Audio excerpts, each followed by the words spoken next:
Olá, meus queridos amigos, professor Diego Castro falando aqui. E hoje nós vamos bater um papo acerca de um tema muito delicado no direito civil. Na verdade, a gente vai falar um pouco de direitos da personalidade, mas de um direito da personalidade específico, que é o direito chamado de livre consentimento informado. Os direitos da personalidade, como vocês já sabem, ele é abordado entre os artigos 11 e 21 do Código Civil, e tem um artigo muito específico que gera muitas polêmicas, que é o artigo 15, e ele trata desse chamado direito livre consentimento informado. Então o que é que nós vamos fazer hoje? Nós vamos seguir um caminho para que nós possamos compreender desde a regra contida no artigo 15 do Código Civil até as implicações doutrinárias, jurisprudenciais e o estudo do atual panorama, como é que funciona no Brasil. Porque vocês vão perceber comigo que esse dispositivo que nós iremos estudar, ele gera uma enormidade de polêmicas. E para ficar tranquilo, o que eu vou fazer com vocês? Eu vou jogar na tela um roteiro de aula, um roteiro da nossa abordagem. Se você quiser fazer um caderno, perceba, me coloquei pequeno aqui e vou tentar isso aqui, ó, perfeito. Agora eu estou em um lugar onde vocês conseguem ver o nosso roteiro de aula. Percebam que nós primeiro vamos analisar a regra contida no artigo 15 do Código Civil, e aí nós vamos trabalhar sobre isso, sobre o fundamento dessa recusa, por que o sujeito pode recusar determinado tratamento médico. Em seguida, nós vamos analisar, de forma breve, por ser mais simplória, a questão do paciente inconsciente, e aí nós entraremos no cerne do problema, que é a recusa quando o tratamento não impuser risco à vida do indivíduo. Então, deixo aí um pouquinho com vocês esse roteiro de aula, para que vocês consigam perceber, você que me acompanha, para que vocês consigam perceber qual é o roteiro da nossa aula. Então hoje, delineando bem, delimitando o nosso tema, nós vamos abordar o artigo 15 do Código Civil, chamado de livre consentimento informado. Vocês estão prontos para o nosso rolê, pessoal? Então vamos lá, vamos começar nosso... não preciso ter muita tranquilidade aqui, não preciso andar com muito vagar, porque sei que você, caso queira, pode pausar esse vídeo para copiar o roteiro, então sem maiores preocupações. Vamos lá, começamos pela regra contida. Para facilitar a abordagem, eu vou colocar na tela a regra do artigo 15 para vocês, e o artigo 15 ele tem, eu não sei se eu vou conseguir, eu consigo me diminuir aqui, ó, que ficou top para vocês, tá vendo? Então vamos lá, regra do artigo 15, ninguém pode ser constrangido a submeter-se com risco de vida a tratamento médico ou a intervenção cirúrgica. Eu vou ler de novo, por questão de redundância didática. Me acompanhem, por gentileza. Ninguém pode ser constrangido a submeter-se com risco de vida a tratamento médico ou a intervenção cirúrgica. Então, vamos primeiro, eu vou voltar aqui. Na verdade, eu vou deixar a redação aqui. Vou aumentar o meu tamanho até quase tampar a redação. Tá tranquilo. Galerinha, de antemão, quero bater um papo com vocês sobre a redação desse dispositivo. O que o legislador quis dizer? Será que a redação está correta? Vamos lá. Ninguém pode ser constrangido a submeter-se com risco de vida.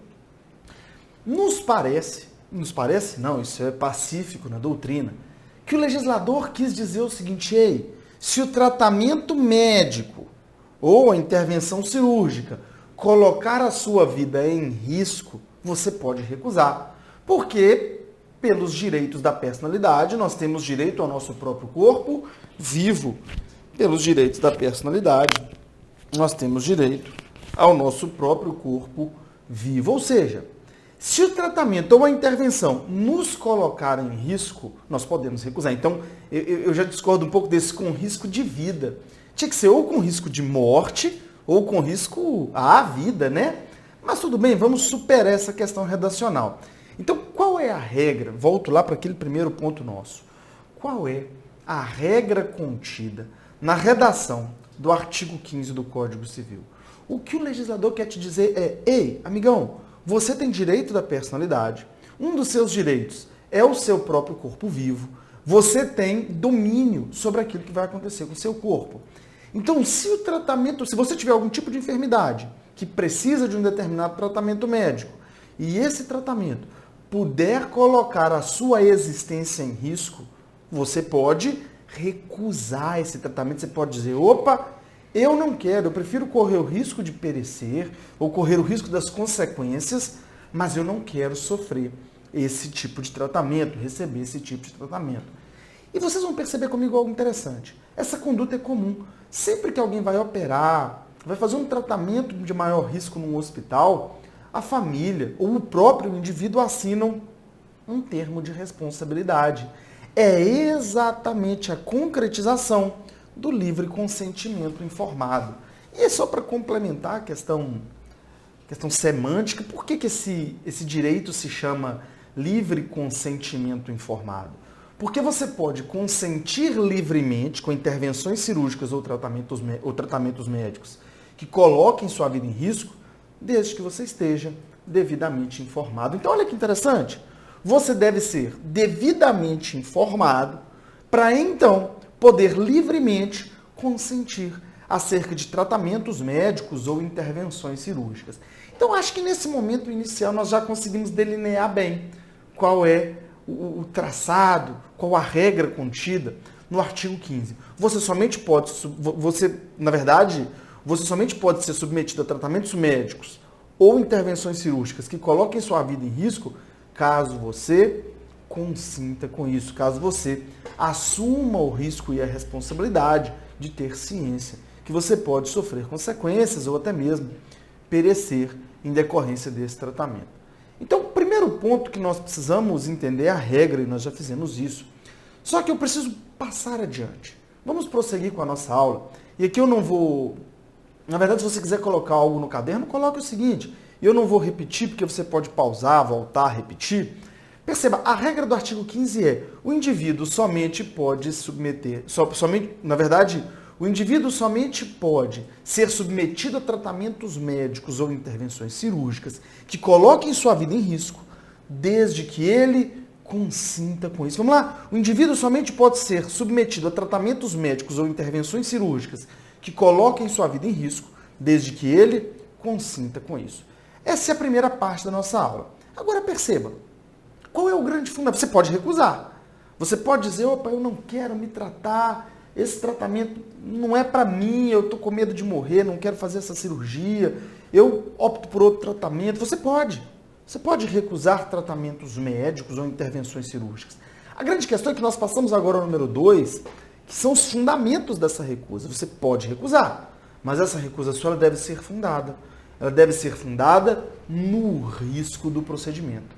Ou seja, o procedimento, para que você possa recusá-lo, ele deve colocar a sua vida em risco. Porque perceba, o médico ele tem a obrigação legal de salvar a sua vida. Ou de pelo menos tentar. Na verdade, ele tem a obrigação legal de utilizar dos melhores meios à disposição para salvar a sua vida. Esse é um ponto muito importante. Então percebam comigo que, olha que interessante, vamos construir uma linha de raciocínio.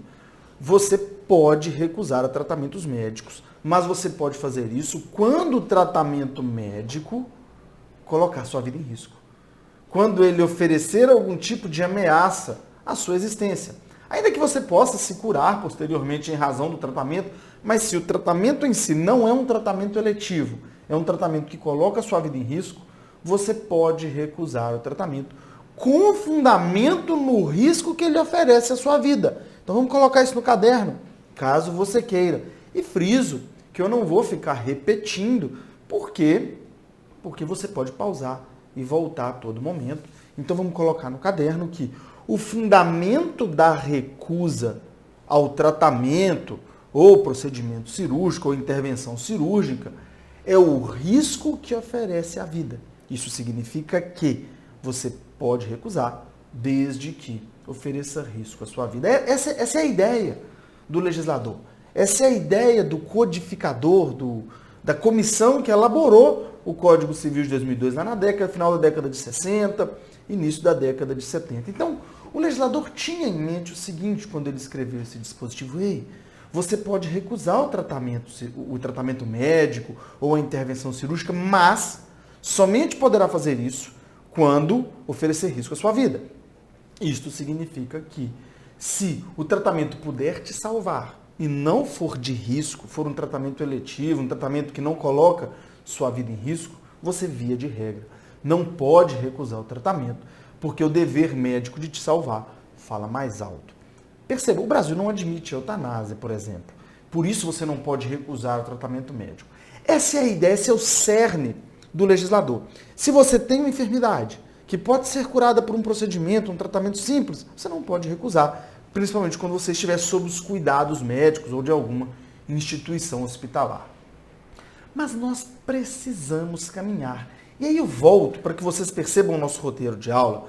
Nós precisamos falar brevemente sobre o paciente inconsciente. Deixe-me só voltar para a câmera aqui. Voltei, tranquilo. Vamos falar um pouquinho do paciente inconsciente. Vou pegar e voltar só para mim. Estou na área de novo, galera. Percebe, estou aprendendo a mexer com esse aplicativo aqui. Espero que esteja dando certo, espero que a aula esteja sendo agradável para vocês. O que nós já percebemos? Olha que interessante. Então, percebam algo comigo. Olha, o sujeito está inconsciente. Vamos pensar na situação do sujeito inconsciente. Vamos refazer o nosso caminho para que não nos percamos. Você pode recusar tratamentos com fundamento no risco à sua vida. Bacana? Seja intervenção médica ou tratamento cirúrgico. Mas e se você chegar ao hospital inconsciente e precisar ser submetido a um tratamento médico ou uma intervenção cirúrgica e etc? Como é que funciona isso? Quem vai exercer o seu livre consentimento informado? Nesse caso, pessoal, a decisão caberá aos parentes. Uma aplicação por analogia do artigo 4º da Lei 9434 de 1997, que se refere ao transplante de órgãos, à doação de órgãos por pessoas que já faleceram. A lei não trata somente disso, mas o artigo 4º trata disso. Então, se você chegou inconsciente ao hospital, quem vai decidir sobre se você pode ser submetido ou não a tratamentos médicos ou intervenções cirúrgicas que coloquem sua vida em risco é a sua família, seu cônjuge ou companheiro e demais parentes, observada a linha sucessória. Tudo bem, nós já vimos os 3 primeiros tópicos da aula e agora a gente chega no problema. Agora a gente chega na situação que enseja discussões jurisprudenciais, porque, perceba comigo, existem tratamentos médicos que não colocam a vida do indivíduo em risco, mas que em determinadas circunstâncias o sujeito pode optar por recusar esse tratamento crucial à manutenção da sua vida, não porque o tratamento oferece risco à vida, porque o tratamento em si não oferece, mas porque existe em jogo uma convicção religiosa que não permite receber esse tipo de tratamento. Perceba, existem pessoas que recusam, mas o fundamento da recusa não é o risco que o tratamento oferece à vida, mas sim as convicções religiosas envolvidas. E o grande exemplo, um exemplo que já causou grandes discussões, tanto no meio médico quanto, obviamente, no meio jurídico, é a questão inerente aos testemunhas de Jeová. O pessoal que segue a religião testemunha de Jeová, que seguem a doutrina testemunha de Jeová. O que acontece? Para o pessoal que segue, é um tema que a gente tem que tratar com extrema responsabilidade e, obviamente, com todo respeito à crença de todo mundo, com todo respeito àquilo em que você acredita. É um tema que precisa ser tratado sob o viés jurídico, sob o aspecto médico e também sob o aspecto da liberdade de crença. Percebam, os testemunhas de Jeová, eles recusam, por exemplo, a transfusão sanguínea, porque entendem que o sangue, ele é sagrado, que o sangue é a vida. Entendem que quando você recebe um sangue que não é seu, você passa a estar, de certa forma, contaminado, perde a pureza do seu corpo, porque a alma da carne encontra-se no sangue. É uma interpretação bíblica que fazem de alguns trechos da Bíblia. Então, pessoal, prosseguindo, percebam comigo que, conforme eu havia mencionado, a recusa à transfusão sanguínea ela decorre de interpretação bíblica. E para tornar mais didática a aula, esse momento, eu vou colocar na tela trechos extraídos do site oficial dos Testemunhos de Jeová para que possamos compreender o porquê dessa recusa e a forma como é feita a interpretação bíblica. Percebam comigo a partir de agora. Percebam, Gênesis 9:4, capítulo 9, versículo 4. Somente não comam a carne de um animal com seu sangue, e que é a sua vida. Levítico 17:10. Se algum homem da casa de Israel, ou algum estrangeiro que mora entre vocês, comer o sangue de qualquer criatura, eu certamente me voltarei contra aquele que comer o sangue, e o eliminarei dentre seu povo. Deuteronômio 12:23. Apenas esteja firmemente decidido a não comer o sangue, porque o sangue é a vida. Não coma a vida junto com a carne. Então percebam que na Bíblia existem trechos que mencionam o sangue e os testemunhas de Jeová realizam essa interpretação no sentido de recusar a transfusão sanguínea, sob pena de perder a pureza, de contaminarem-se com o sangue alheio. Contaminarem-se no sentido espiritual, no sentido bíblico, não no sentido de doenças. Então, vamos lá.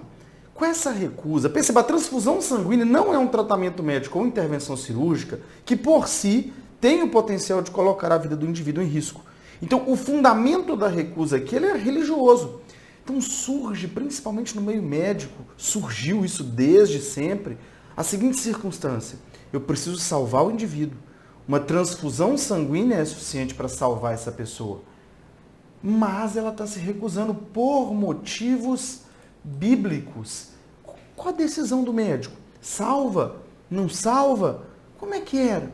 Então, sempre houve uma discussão muito grande acerca disso. O CFM, em 1980, editou uma resolução para solucionar isso.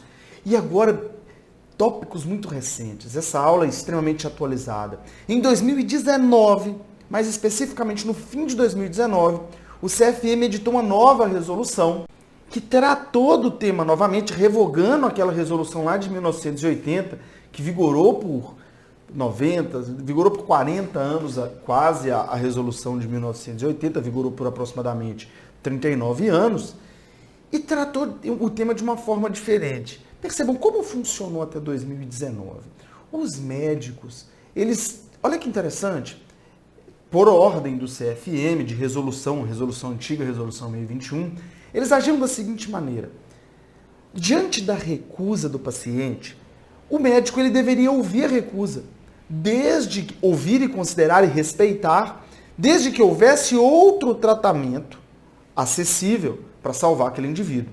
Se não houvesse outro tratamento acessível, o médico realizaria o tratamento, porque não é crime constranger alguém a receber tratamento médico. O médico ele cumpria o seu dever ético contido no Código de Ética da Medicina. E outra, obviamente, para realizar a recusa, a pessoa tinha que ser maior, capaz, é um ato personalíssimo. Então, antes, como funcionava? O médico ele obedecia à recusa do indivíduo somente se houvesse tratamento médico viável, ainda que mais custoso, para salvar essa pessoa. Não havendo outro tratamento médico, ou sendo a pessoa incapaz de alguma maneira, o médico ele promovia a intervenção cirúrgica ou tratamento médico. É óbvio que eu falo no sentido daquele que não traz risco à vida, como, por exemplo, a transfusão sanguínea. Só que em 2019, agora, no final de 2019, dois acontecimentos muito relevantes aconteceram. Um, que foi o ajuizamento pela Procuradoria-Geral da República da ADPF número 618, que pediu o deferimento liminar para suspender a resolução 1021 de 80. Olha que interessante, para que os médicos fossem obrigados a respeitar, em qualquer hipótese, a decisão do indivíduo.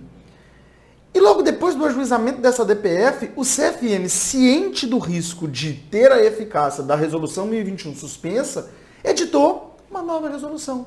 E agora a resolução é muito simples. A resolução diz: se o indivíduo for capaz, estiver lúcido, pleno, convicto daquilo, ciente, informado dos riscos da sua decisão, e mesmo assim optar por recusar a transfusão sanguínea, o médico deve respeitar. Então hoje funciona da seguinte forma, pelo menos segundo normatização do CFM, havendo recusa e o sujeito sendo capaz, estando lúcido, consciente, tendo consciência dos riscos envolvidos, inclusive de morte, ele pode recusar a transfusão sanguínea.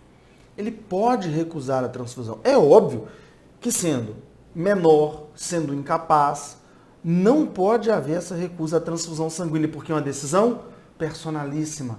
Outra pessoa não pode tomar, você não pode tomar essa decisão por terceiros. Então como é que funciona hoje? O médico respeita a decisão do indivíduo. Isso é decisão desde 2019. Tá certo, pessoal? Isso é resolução do CFM. Tanto que eu fiz questão, por orientação didática, para melhorar a compreensão de vocês, de trazer o dispositivo legal dessa resolução, a resolução, se não me falha a memória, 2232, 2232 de 2019. Vejam comigo a redação do artigo 2º dessa resolução. Artigo 2º da resolução, isso, 2232, isso mesmo. Deixe-me voltar para a tela. Vou diminuir um pouquinho aqui para que vocês consigam, tranquilo. Artigo 2º da resolução 2232 de 2019. É assegurado ao paciente maior de idade, lúcido, orientado e consciente no momento da decisão, o direito à recusa terapêutica proposta em tratamento eletivo. Tratamento eletivo é aquele que não vai colocar em risco sua vida, de acordo com a legislação vigente. Então hoje o médico deve respeitar, percebam os requisitos, paciente maior de idade. Aí vem aquela pergunta, Diego, o emancipado? Pode não. O emancipado não é maior de idade. Então é assegurado ao paciente maior de idade, capaz, lúcido, orientado e consciente no momento da decisão, o direito de recusa terapêutica proposta em tratamento eletivo, de acordo com a legislação vigente. Então nós percorremos, olha que interessante, pessoal, o caminho da aula de hoje, falando sobre o livre consentimento informado de forma muito atual. De forma muito atual. Olha que interessante. Vimos o que é o livre consentimento informado, fundamento da recusa, problemas médicos enfrentados e agora o tratamento da resolução 2232 de 2019, que revogou a resolução 1021 de 1980 do CFM. Então hoje, concluindo esse momento, esse tratamento, essa aula sobre o livre consentimento informado, o médico deve respeitar a opinião do paciente quando da recusa do tratamento médico eletivo. O exemplo grande que nós temos é a transfusão sanguínea, mas essa recusa, ela não pode ser emitida por pessoa menor, incapaz. Somente a pessoa maior, capaz, em plena consciência e consciente das possíveis consequências da sua recusa, pode indeferir e recusar o tratamento médico que não coloque sua vida em risco. Por hoje é só, pessoal. Daqui a pouquinho a gente estuda um pouco mais. Um abraço e saúde a todos, do professor Diego Castro. Valeu, pessoal!